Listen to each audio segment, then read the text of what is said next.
കണ്ണൂർ കേന്ദ്രമായി പ്രവർത്തിക്കുന്ന കേരളത്തിലെ ഏറ്റവും വലിയ ഫെഡറൽ സ്ഥാപനമായ സഹകരണ മേഖലയിലെ റെയ്ഡ്കോ കേരള ലിമിറ്റഡ് എന്ന് പറയുന്ന സ്ഥാപനത്തിലെ ജീവനക്കാരുടെ തൊഴിലാളി സംഘടനകളായ കേരള കോപ്പറേറ്റീവ് എംപ്ലോയീസ് യൂണിയൻ CITU-വിൻ്റെയും കേരള കോപ്പറേറ്റീവ് എംപ്ലോയീസ് കോൺഗ്രസ് INTUC-യുടെയും നേതാക്കന്മാരാണ്. രണ്ട് യൂണിയനും സംയുക്തമായി രൂപീകരിച്ച റെയ്ഡ്കോ സംരക്ഷണ സമിതി എന്ന പേരിലാണ് ഞങ്ങൾ ഇന്ന് പത്രക്കാരെ കാണാൻ തീരുമാനിച്ചിട്ടുള്ളത്. നമ്മുടെ പ്രധാനപ്പെട്ട വിഷയം നാളെ 6-ാം തീയതി മുതൽ റെയ്ഡ്കോയുടെ ഹെഡ് ഓഫീസിന് മുമ്പിൽ, റെയ്ഡ്കോ ടവറിന് മുമ്പിൽ രണ്ട് യൂണിയനുകളുടെയും സംയുക്ത യൂണിയനായ റെയ്ഡ്കോ സംരക്ഷണ സമിതിയുടെ നേതൃത്വത്തിൽ 36 മണിക്കൂർ രാപ്പകൽ സമരം നടക്കുകയാണ്. ഈ രാപ്പകൽ സമരത്തിലേക്ക് ഞങ്ങളെ നയിച്ച കാരണം റെയ്ഡ്കോയുടെ ഭരണസമിതിയുടെ പിടിപ്പുകേട് കൊണ്ട് ഈ സ്ഥാപനം പൂർണ്ണമായി തകരുകയും 135 കോടി നഷ്ടത്തിലെത്തി കേരളത്തിലെ ബ്രാഞ്ചുകൾ ഒന്നൊന്നായി പൂട്ടി റെയ്ഡ്കോ രജിസ്റ്റർ ചെയ്യുമ്പോഴുണ്ടായ രജിസ്ട്രേഡ് ഹെഡ് ഓഫീസായ കണ്ണൂർ തളാപ്പിലെ റെയ്ഡ്കോ ടവറും അടച്ചുപൂട്ടാനുള്ള സർക്കുലറിലൂടെ വാക്കാലുള്ള നിർദ്ദേശം കൊടുത്തതിൻ്റെ അടിസ്ഥാനത്തിൽ പൂർണ്ണമായും റെയ്ഡ്കോ ഇല്ലാതാക്കുന്ന ഒരു നടപടിയിലേക്ക് പോയപ്പോഴാണ് ഇത്തരത്തിലുള്ള ഒരു സമരത്തിന് റെയ്ഡ്കോയിലെ ജീവനക്കാർ സന്നദ്ധരാകേണ്ടി വന്നത് എന്ന കാര്യം ഓർമ്മിപ്പിക്കാൻ ഞങ്ങൾ ആഗ്രഹിക്കുന്നു.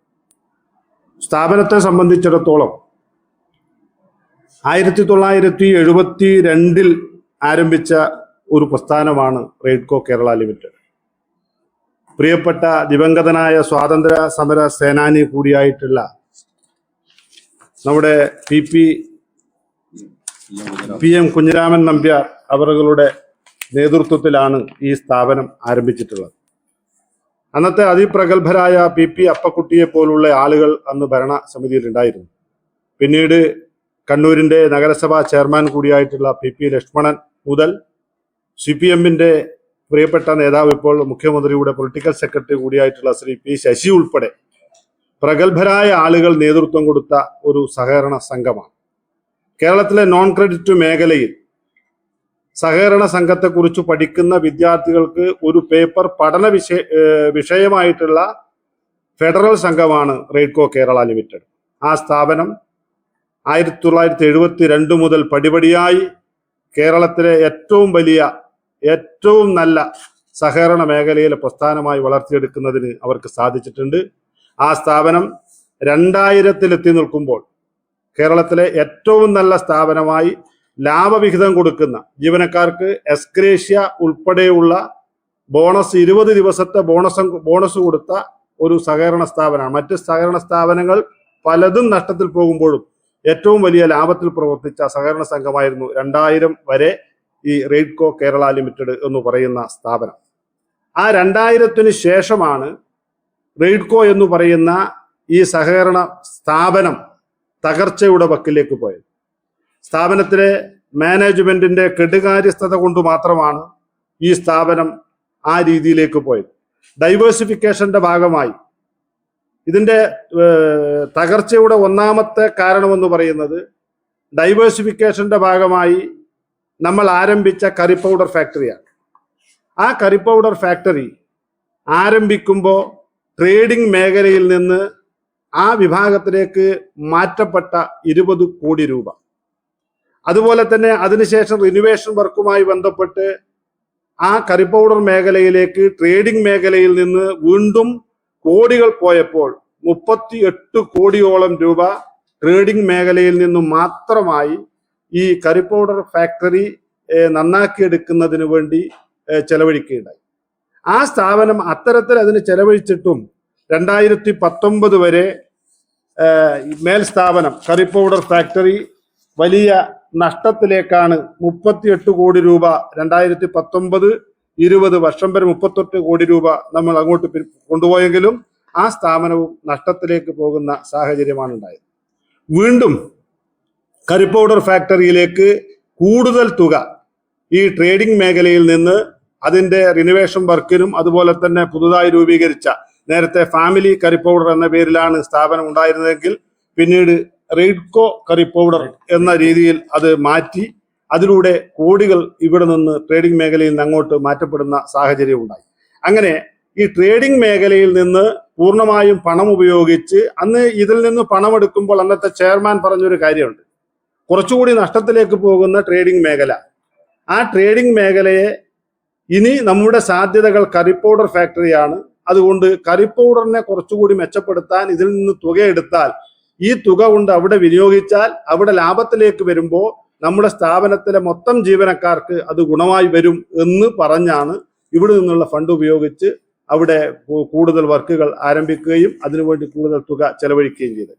എന്നാൽ അവിടെ കുറച്ചുകൂടി 2019 വരെ നഷ്ടത്തിൽ പോയെങ്കിലും 2019 കോവിഡിനെ തുടർന്ന് നമ്മുടെ സ്ഥാപനത്തിന് സംസ്ഥാന ഗവൺമെന്റിന്റെ വിതരണം ചെയ്യുന്ന കിറ്റുകളുടെ വലിയ തോതിലുള്ള ഓർഡറുകൾ ലഭിച്ചതിന്റെ ഫലമായിട്ട് 2019 മുതൽ ആ സ്ഥാപനം 2020 മുതൽ സ്ഥാപനം കുറച്ചുകൂടി ലാഭത്തിലേക്ക് പോവുകയുണ്ടായി. എന്നാൽ ഈ ട്രേഡിംഗ് മേഖലയിൽ നിന്ന് ആ സ്ഥാപനം ലാഭത്തിലേക്ക് വന്നപ്പോൾ ട്രേഡിംഗ് മേഖലയിൽ നിന്ന് എടുത്ത 38 കോടി രൂപ തിരിച്ചു കൊടുത്തില്ല എന്ന് മാത്രമല്ല, ആ ട്രേഡിംഗ് മേഖലയിൽ നിന്ന് അങ്ങോട്ട് പോയ 38 കോടി രൂപയുടെ പ്രതിവർഷമുള്ള എല്ലാ നഷ്ടവും ട്രേഡിംഗ് മേഖല മാത്രം വഹിക്കേണ്ടുന്ന സാഹചര്യവും നിലവിലുണ്ടായി. അങ്ങനെ ഗ്രാജ്വലായി ഈ ട്രേഡിംഗ് മേഖല പൂർണ്ണമായും തകരുന്ന രീതിയിലേക്ക് എത്തപ്പെട്ടു. അതിന്റെ പ്രധാനപ്പെട്ട കാരണം കറി പൗഡർ മാത്രമല്ല, അതിനുശേഷം യാതൊരു കൂടിയാലോചനയും ടെക്നിക്കൽ സാങ്കേതിക വിദഗ്ധരില്ലാത്ത ഒരു സ്ഥാപനത്തിനകത്ത് റെയ്ഡ്കോ റിന്യൂവബിൾ എന്ന പേരിൽ സോളാർ പാർക്കുകളല്ല, പരപ്പറ സോളാർ പദ്ധതി റെയ്ഡ്കോ ഏറ്റെടുത്ത് നടപ്പാക്കാൻ ശ്രമിച്ചു. അതിന്റെ ഒരു വശവും പഠിക്കാതെ, ഇതിനെക്കുറിച്ച് മാനേജ്മെന്റ് ജീവനക്കാരുടെ അന്നത്തെ എതിർപ്പ് പോലും പരിഗണിക്കാതെ, ജീവനക്കാർ അന്നു മുതൽ പറയുന്നുണ്ട് ഈ സ്ഥാപനം ഇങ്ങനെ കൊണ്ടുപോയാൽ ഇത് മുന്നോട്ട് കൊണ്ടുപോകാൻ കഴിയില്ല എന്ന് പൂർണ്ണമായും ഞങ്ങൾ അന്നു മുതൽ പറയുന്നതാണ്. പക്ഷെ ജീവനക്കാരെ കേൾക്കാനോ തൊഴിലാളികളെ കേൾക്കാനോ തയ്യാറാകാതെ അന്ന് ഈ പറയുന്ന മേഖലയിലേക്ക്, സോളാർ മേഖലയിലേക്കും കോടിക്കണക്കിന് രൂപ ഇതുമായി ബന്ധപ്പെട്ട് ഈ ട്രേഡിംഗ് മേഖലയിൽ നിന്ന് ആ വിഭാഗത്തിലേക്ക് മാറ്റപ്പെടുന്ന സാഹചര്യം ഉണ്ടായി. അതിനുശേഷം നമ്മുടെ കാസർഗോഡ് തടയണ നിർമ്മാണവുമായി ബന്ധപ്പെട്ട് നമ്മുടെ കൺസൾട്ടൻസി കരാറായിരുന്നു റെയ്ഡ്കോവിന് നൽകിയത്. സ്വാഭാവികമായും കൺസൾട്ടൻസി കരാറ് റെയ്ഡ്കോവിന് നൽകി. റെയ്ഡ്കോവിന് ആ സംവിധാനം കൊടുക്കാൻ നിലവിൽ സാങ്കേതിക വിദഗ്ധരില്ല എന്നിരിക്കെ കണ്ണൂർ എഞ്ചിനീയറിംഗ് കോളേജിനെ ആ പരിപാടി ഏൽപ്പിച്ച് അവരിൽ നിന്ന് സർട്ടിഫിക്കറ്റ് വാങ്ങി കടലാസുകൾ വാങ്ങി കൊടുക്കാമെന്ന ധാരണയിലാണ്.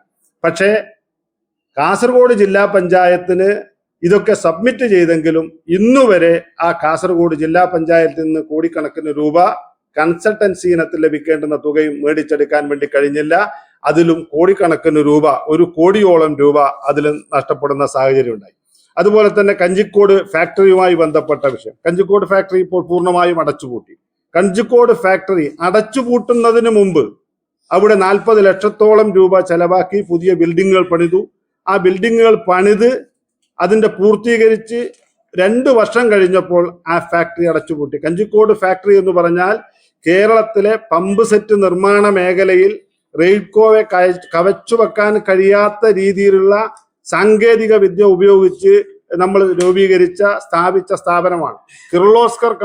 കിർലോസ്കർ ലിമിറ്റഡ് എന്ന് പറയുന്ന അന്താരാഷ്ട്ര കമ്പനിയുമായി കൊളാബറേറ്റ് ചെയ്തുകൊണ്ടാണ് റെയ്ഡ്കോ ആ സ്ഥാപനം നടത്തിയത്. അത് ഗവൺമെന്റിൽ നിന്ന് ലീസിനെടുത്ത ഭൂമിയിലാണ് നമ്മൾ ആ പദ്ധതി ആവിഷ്കരിച്ചത്. 1000-ഓളം സ്ക്വയർ ഫീറ്റ് അല്ലെ, 10,000-ഓളം സ്ക്വയർ ഫീറ്റ് വിസ്തീർണമുള്ള വലിയ ഒരു ഫാക്ടറി അവിടെയുണ്ട്. പക്ഷേ മാനേജ്മെന്റ് ഒരു പഠനവും നടത്താതെ ആ ലീസിനെടുത്ത ഭൂമി മറിച്ച് ലീസിന് കൊടുക്കാനുള്ള ശ്രമം നടത്തി. ഒരു ഗവൺമെന്റിൽ നിന്ന് ലീസിനെടുത്ത ഭൂമി സബ് ലീസ് കൊടുക്കാൻ കഴിയില്ല എന്ന പഠനം പോലും നടത്താതെ അതുവരെ നമ്മൾ സ്ഥാപിച്ച എല്ലാ മെഷീനറികളും സ്ക്രാപ്പ് വിലക്ക് തൂക്കിവിറ്റ് ആ സ്ഥാപനം പൂട്ടിയതിന് ശേഷമാണ് സബ് ലീസ് കൊടുക്കാൻ വേണ്ടി തീരുമാനിച്ചത്. അപ്പോഴാണ് യഥാർത്ഥം മാനേജ്മെന്റ് മനസ്സിലായത് ഇത് സബ് ലീസ് കൊടുക്കാൻ വേണ്ടി സാധിക്കില്ലെന്ന്. അതുപോലെ കറി പൗഡർ ഫാക്ടറി നമ്മുടെ പാലക്കാട് പമ്പ് സെറ്റ് മാനുഫാക്ചറിങ് യൂണിറ്റും അടച്ചുപൂട്ടി. ഓരോ മേഖലയിലും ഈ ഗവൺമെന്റ് ഈ ബോർഡ് സ്വീകരിച്ചിട്ടുള്ള തത്വദീക്ഷയില്ലാത്ത, പഠിക്കാത്ത ചില കാര്യങ്ങൾ കൊണ്ടാണ് ഈ സ്ഥാപനം ഇത്രയും വലിയ നഷ്ടത്തിലേക്ക് പോയത്. ഇത്രയും വലിയ നഷ്ടത്തിലേക്ക് പോയപ്പോഴും മാനേജ്മെന്റ് പലപ്പോഴും പത്രക്കാരെയും മീഡിയകളെയും കണ്ടു പറയുന്നത് ഇതിനൊക്കെ ഉത്തരവാദി കേരളത്തിലെ ഈ സ്ഥാപനത്തിലെ ജീവനക്കാർ എന്ന നിലയിലാണ് പ്രചാരണ പ്രവർത്തനം നടത്തുന്നത്. ഞങ്ങൾ തന്നെയാണ് 250 ജീവനക്കാരുണ്ടായ ഒരു സ്ഥാപനമാണിത്. 250 ജീവനക്കാർ. ആ 250 ജീവനക്കാരുണ്ടാകുമ്പോൾ ഞങ്ങൾക്ക് 42 ബ്രാഞ്ചുകൾ ഉണ്ടായിരുന്നു. ആ 42 ബ്രാഞ്ചുകളിലും കൂടി ഈ 250 ആളുകളെ വെച്ച് 101 കോടി രൂപയുടെ വ്യാപാരം നേടിയെടുക്കാൻ നമുക്ക് സാധിച്ചിട്ടുണ്ടായി ട്രേഡിംഗ് മേഖലയിൽ മാത്രം. ഇപ്പോഴീ മാനേജ്മെന്റിന്റെ തലതിരിഞ്ഞ നയം എന്ന് പറയുന്നത് ഈ സ്ഥാപനത്തിനകത്ത് ട്രേഡിംഗ് മേഖലയിൽ ഇപ്പോൾ 76 ജീവനക്കാർ മാത്രമാണുള്ളത്. ഈ 76 ജീവനക്കാരെ വെച്ച് ഇതുവരെ നമുക്ക് നേടിയെടുക്കാൻ കഴിയാത്ത ടാർഗറ്റ്, ഞങ്ങൾക്ക് 100 കോടിക്കപ്പുറത്ത് ടാർഗറ്റ് അച്ചീവ് ചെയ്യാൻ ഇതുവരെ സാധിച്ചിട്ടില്ല. അത് അവിടെ ഈ 76 പേർക്ക് 200 കോടിയുടെ ടാർഗറ്റ് നിശ്ചയിച്ച് നൽകി. ആ ടാർഗറ്റ് നിശ്ചയിച്ച് ആ ടാർഗറ്റ് അച്ചീവ് ചെയ്യുന്നവർക്ക് ശമ്പളം എന്ന നിലയിൽ കോർപ്പറേറ്റ് സ്ഥാപനങ്ങൾ എങ്ങനെയാണോ പ്രവർത്തിക്കുന്നത് ആ രീതിയിലുള്ള ടാർഗറ്റ് നിശ്ചയിച്ചാണ് മുന്നോട്ട് പോകുന്നത്. അങ്ങനെ വരുമ്പോൾ ഇപ്പോ കൊല്ലത്തും കോട്ടയത്തുമുള്ള ഒരു ജീവനക്കാരന് 5-6 കോടി രൂപയാണ് ടാർഗറ്റ്. ഒരു സഹകരണ സംഘത്തിനകത്ത് ഒരു ജീവനക്കാരനും 5-6 കോടി രൂപ ബിസിനസ് ടാർഗറ്റ് നിശ്ചയിച്ച് ആ ടാർഗറ്റിലേക്ക് എത്തിയെങ്കിൽ മാത്രം ശമ്പളം എന്ന് പറയുന്ന കോർപ്പറേറ്റ് മാനേജ്മെന്റായി ഈ സ്ഥാപനം മാറുകയാണ്. അതുകൊണ്ട് തന്നെ കഴിഞ്ഞ ഒക്ടോബർ മാസത്തിന് ശേഷം ട്രേഡിംഗ് മേഖലയിലെ ജീവനക്കാർക്ക് ശമ്പളം കൊടുക്കാൻ ഈ മാനേജ്മെന്റ് തയ്യാറാകുന്നില്ല. അതിലെ വൈരുദ്ധ്യം എന്ന് പറയുന്നത് ഈ ട്രേഡിംഗ് മേഖലയിലുള്ള 38 കോടി രൂപ ചെലവഴിച്ച് ഉണ്ടാക്കിയ കരിപ്പൗഡർ ഫാക്ടറിയിലെ ജീവനക്കാർക്ക് ഈ പറയുന്ന ശമ്പളം കൃത്യമായി കൊടുക്കുന്നു എന്ന് മാത്രമല്ല ബോണസും കൊടുത്തിട്ടുണ്ട്, എക്സ്ഗ്രേഷ്യയും കൊടുത്തിട്ടുണ്ട്, അതുപോലെ തന്നെ മെഡിക്കൽ അലവൻസും കൊടുത്തിട്ടുണ്ട്. ബോണസ് നിഷേധിക്കാൻ ഒരു ബോർഡിനും സാധിക്കില്ല. ബോണസ് എന്ന് പറയുന്നത് നഷ്ടത്തിലോടുന്ന എല്ലാ സ്ഥാപനങ്ങൾക്ക്, അടച്ചുപൂട്ടിയ സ്ഥാപനങ്ങൾക്ക് പോലും 8.33% ബോണസ് കൊടുക്കണമെന്നാണ് കേരള ഗവൺമെന്റിന്റെയും കോടതിയുടെയും ഉത്തരവ്. പക്ഷെ അതുപോലും നടപ്പാക്കാൻ ഈ മാനേജ്മെന്റ് തയ്യാറായിട്ടില്ല. ട്രേഡിംഗ് മേഖലയിലെ ജീവനക്കാർക്ക് ബോണസിന്റെ പകുതി മാത്രം കൊടുത്ത് നിർത്തിയ സാഹചര്യമാണ് ഉണ്ടായത്. അതുപോലെ തന്നെ ജീവനക്കാർക്ക് കിട്ടുന്ന മെഡിക്കൽ അലവൻസ്, ഒരു ജീവനക്കാരന് ഒരു വർഷത്തേക്ക് ലഭിക്കുന്ന മെഡിക്കൽ അലവൻസ് അടച്ചുപൂട്ടിയ ഫാക്ടറിയിലും, അത് സ്വകാര്യ മേഖലയിൽ അടച്ചുപൂട്ടിയ ഫാക്ടറിയിൽ പോലും മെഡിക്കൽ അലവൻസ് കൊടുക്കണമെന്നാണ്. പക്ഷെ ആ മെഡിക്കൽ അലവൻസും ഈ ബോർഡ് ഇന്ന് വരെ കൈമാറാൻ തയ്യാറായിട്ടില്ല എന്ന് മാത്രമല്ല, ഈ സ്ഥാപനത്തിനകത്ത് കഴിഞ്ഞ 5 വർഷക്കാലമായി പിരിഞ്ഞുപോയ ജീവനക്കാർക്ക് PF പെൻഷൻ ലഭിക്കുന്നില്ല. PF പെൻഷൻ ലഭിക്കാത്തതിന്റെ അടിസ്ഥാന കാരണം PF-ലേക്ക് എംപ്ലോയറും എംപ്ലോയിയും അവരുടെ വിഹിതം അടക്കണം എന്നുള്ളതാണ്. എംപ്ലോയി ജീവനക്കാരാണ്, എംപ്ലോയർ റെയ്ഡ്കോയാണ്. പക്ഷെ എംപ്ലോയർ ഞങ്ങളിൽ നിന്ന് PF തുക പിടിച്ചെടുത്തിട്ടുണ്ട്. എല്ലാ മാസവും ഞങ്ങളുടെ ശമ്പളത്തിൽ നിന്ന് പിടിച്ചെടുത്ത തുക എംപ്ലോയർ എന്ന നിലയിൽ ഈ സ്ഥാപനം PF-ലേക്ക് അടച്ചിട്ടില്ല. PF-ൽ പണം അടക്കാതിരുന്നാൽ അതിലുള്ള ഇൻട്രസ്റ്റ് എന്ന് പറയുന്നത്, ഫൈൻ എന്ന് പറയുന്നത് 36% ഫൈൻ അടക്കണം. അപ്പൊ ഞങ്ങൾക്ക് ഞങ്ങളുടെ PF-ന്റെ വിഹിതം അടച്ചില്ല എന്ന് മാത്രമല്ല, സ്ഥാപനം 36% ഫൈനും അടക്കേണ്ടി വരുന്ന സാഹചര്യം ഉണ്ടാകുന്നു. അതുകൊണ്ട് ഈ സ്ഥാപനത്തിൽ 5 വർഷത്തിനപ്പുറം പിരിഞ്ഞുപോയ PF-ന്റെ പെൻഷൻ എല്ലാവർക്കും അറിയാം. ഏറ്റവും ചെറിയ പെൻഷൻ വാങ്ങുന്നതാണ് PF. 2000-3000 മുതൽ 10,000 വരെയുള്ള ചെറിയ തുക പെൻഷൻ വാങ്ങുന്ന 10-30 വർഷം സർവീസിലിരുന്ന് പിരിഞ്ഞുപോയ ജീവനക്കാർക്ക് ആ പെൻഷൻ നിഷേധിക്കുന്ന സമീപനമുണ്ടായി. ഈ ബോർഡ് PF-ലേക്ക് വിഹിതം അടക്കാത്തത് കൊണ്ട് മാത്രമാണ് അത്തരത്തിലുള്ള ജീവനക്കാർക്ക് പെൻഷൻ ലഭിക്കാത്ത സാഹചര്യം ഉണ്ടാകുന്നു. PF അതുപോലെ തന്നെ ഞങ്ങളുടെ ശമ്പളത്തിൽ നിന്ന് പിടിച്ചാണ് LIC അടക്കുന്നത്. ആ LIC അടക്കാത്തത് കഴിഞ്ഞ 9 മാസത്തോളമായി LIC ഈ നമ്മളിൽ നിന്ന് കട്ട് ചെയ്ത് അടക്കേണ്ടുന്ന LIC ഇതുവരെ പിടിച്ചെങ്കിലും അടച്ചു തീർത്തിട്ടില്ല. അതുകൊണ്ടുണ്ടായ സാഹചര്യം എന്ന് വെച്ചാൽ ഈ പറയുന്ന ജീവനക്കാരുടെ മുഴുവൻ LIC പ്രീമിയം ലാപ്സായി പോകുന്ന സാഹചര്യം ഈ മാനേജ്മെന്റിന്റെ ഭാഗത്തുനിന്നുണ്ടായി. പൂർണ്ണമായും ഈ സ്ഥാപനത്തിനെതിരെ നിൽക്കുന്നത് ബോർഡാണ്. ഇത്രയും വലിയ വിഷയങ്ങൾ ഉണ്ടായിട്ടും ഒരു തവണ പോലും യൂണിയനുകളുമായി വിളിച്ച് സംസാരിക്കാനോ എന്തെങ്കിലും കാര്യങ്ങൾ സംസാരിക്കാനോ ചർച്ചക്കോ ഈ ബോർഡ് തയ്യാറാകുന്നില്ല എന്ന് മാത്രമല്ല, ഇത്രയും വലിയൊരു സ്ഥാപനം പ്രതിസന്ധി നേരിടുമ്പോൾ ഈ പ്രതിസന്ധിയെ മുറിച്ച് കടക്കാൻ എന്തെങ്കിലും ഒരു പോംവഴി ഈ ബോർഡ് നിർദ്ദേശിക്കുന്നതേ ഇല്ല.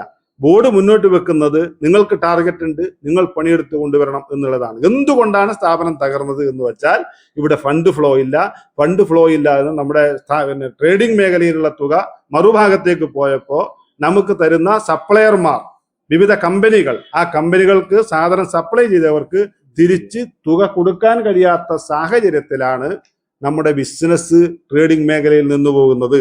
ആ ഒരു സാഹചര്യം കണക്കാക്കാനോ പരിശോധിക്കാനോ ഇടപെടാനോ ഇപ്പോൾ തയ്യാറാകുന്നില്ല. സ്ഥാപനം വലിയ പ്രതിസന്ധിയിലേക്ക് എത്തിച്ചത് മാനേജ്മെന്റിന്റെ കെടുകാര്യസ്ഥത കൊണ്ട് മാത്രമാണ്. അതിന്റെ ചെറിയ ഉദാഹരണം, 2014 വരെ ഉണ്ടായിരുന്ന നഷ്ടമെന്ന് പറയുന്നത് 21 കോടി രൂപയാണ്. 2000 ലാഭമുണ്ടായ സംഘം 2014 ശ്രീ പൽസൻ പനോളി ചെയർമാൻ സ്ഥാനം ഏറ്റെടുക്കുമ്പോഴുണ്ടായ ഇത് 21 കോടിയാണെങ്കിൽ 27 സഞ്ചിത നഷ്ടം 20 കോടിയിൽ നിന്ന് അദ്ദേഹം ഏറ്റെടുക്കുമ്പോൾ 27.81 കോടിയാണെങ്കിൽ അദ്ദേഹം സ്ഥാനമൊഴിയുമ്പോൾ 106 കോടി രൂപയായി വർദ്ധിച്ചു. 80 കോടിയാണ് ഒരു ചെയർമാന്റെ കീഴിൽ മാത്രം ഇവിടെ നഷ്ടമുണ്ടായത്. അതിനു മുമ്പ് മൊത്തം വർഷം എടുത്ത് പരിശോധിച്ച 21 കോടി രൂപയുടെ ഉള്ളൂ. അതിനുശേഷം 2023 പുതിയ ചെയർമാൻ വന്നതിന് ശേഷം 3 വർഷം കൊണ്ട് 106 കോടിയിൽ നിന്ന് 135 കോടിയിലേക്ക് കുതിച്ചു. ഇതിനൊക്കെ പരിഹാരം ഈ ബോർഡ് കണ്ടത് ഈ നമ്മുടെയൊക്കെ ഞങ്ങളെ ഏറെ വിഷമിപ്പിക്കുന്ന കാര്യം, CPM പോലുള്ള ഒരു സംഘടന നേതൃത്വം കൊടുക്കുന്ന ഒരു ബോർഡ് ഏതെങ്കിലും പൊതുമേഖലാ സ്ഥാപനം നഷ്ടത്തിൽ പോയാൽ അത് അടച്ചുപൂട്ടുക എന്നുള്ളത് നയമായി സ്വീകരിച്ച ഒരു പാർട്ടിയോ ഗവൺമെന്റോ അല്ല കേരളത്തിലുള്ളത്. പക്ഷേ അതിന് ഘടകവിരുദ്ധമായിട്ടാണ് ഇവിടെ നഷ്ടത്തിൽ ഓടുന്നു എന്ന് പറഞ്ഞുകൊണ്ട് കേരളത്തിലെ 42 ബ്രാഞ്ച് ഉണ്ടായിരുന്ന റെയ്ഡ്കോയുടെ 14 ബ്രാഞ്ചുകൾ ഒഴിച്ച് ബാക്കി എല്ലാ ബ്രാഞ്ചുകളും നഷ്ടത്തിന്റെ കണക്ക് പറഞ്ഞ് അടച്ചുപൂട്ടിയത്. അതേപോലെ തന്നെയാണ് ഹെഡ് ഓഫീസും അടച്ചുപൂട്ടുന്ന ഘട്ടത്തിലാണ് ഞങ്ങൾ ഈ സമരത്തിലേക്ക് പോകുന്നത്. അതുകൊണ്ട് ഞങ്ങളുടെ സമരം, നാളെ ആരംഭിക്കുന്ന സമരം ഉദ്ഘാടനം ചെയ്യുന്നത് ഞങ്ങളെ ഏറ്റവും പ്രിയപ്പെട്ട ഈ സ്ഥാപനത്തെ നല്ല നിലയിൽ നയിച്ച് 2000 നല്ല ലാഭത്തിലേക്ക് കൊണ്ടുവന്ന മുൻ ചെയർമാൻ അഡ്വക്കേറ്റ് MC ജോസാണ്. അദ്ദേഹം പൊതുരംഗത്ത് വിട്ടുനിൽക്കുന്ന ഒരാളാണ്. 70 വയസ്സിന് ശേഷം പൊതുരംഗത്ത് ഉണ്ടാകില്ല എന്ന് പറഞ്ഞ് രാഷ്ട്രീയത്തിൽ നിന്നുപോലും മാറി നിൽക്കുന്ന വ്യക്തിയാണ്. ഈ വിഷയത്തിന്റെ പ്രാധാന്യം ഉൾക്കൊണ്ടുകൊണ്ട് അദ്ദേഹം നാളെ രാവിലെ 10 മണിക്ക് ഹെഡ് ഓഫീസിന്റെ പടിക്കൽ ഞങ്ങളുടെ ഈ ഉപവാസ സമരം, രാപ്പകൽ സമരം, 36 മണിക്കൂർ ഉപവാസ സമരം രാപ്പകൽ സമരം നാളെ രാവിലെ 10 മണിക്ക് ആരംഭിക്കും. അതിന് നിങ്ങളുടെ എല്ലാവരുടെയും പൂർണ്ണമായ സഹകരണവും സഹായവും അതുപോലെ തന്നെ മറ്റു കാര്യങ്ങളൊക്കെ ഉണ്ടാകണം.